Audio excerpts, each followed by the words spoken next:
अब ये क्या है बोलो? बोलो लाम।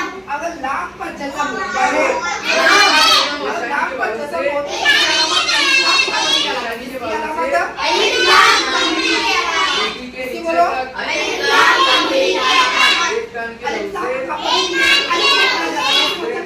ठीक है।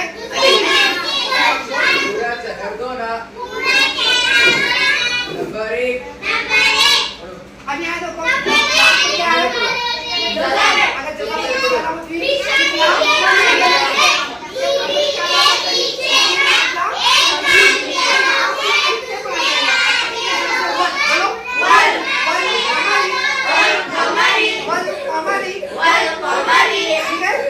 अगर अलिफ लाम के ऊपर जज़म नहीं है, क्या नहीं है?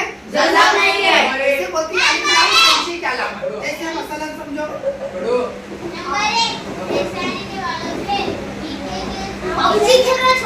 आप देखो यहाँ पर लाम के ऊपर जज़म है, नहीं है, बोलो नहीं है। जब लाम के ऊपर जज़म नहीं है तो इसे बोलती है अलिफ लाम समझी क्या लाम। किसकी अलामत? अलिफ लाम समझी की अलामत। अलिफ लाम समझी में अलिफ पढ़ा जाता, लाम नहीं पढ़ा जाता, समझे? लेकिन अलिफ लाम कमरे में लाम पढ़ा जा रहा। क्या पढ़ा जा रहा? लाम पढ़ा जा रहा। क्यों? इसलिए कि लाम के ऊपर जज़म है। जब लाम के ऊपर जज़म है बोले तो अलिफ लाम कमरे की अलामत। अगर लाम के ऊपर जज़म नहीं है बोले तो अलिफ लाम शम्सी की अलामत। अलिफ लाम कमरे में लाम पढ़ा जाता, अलिफ लाम नहीं पढ़ा जाता।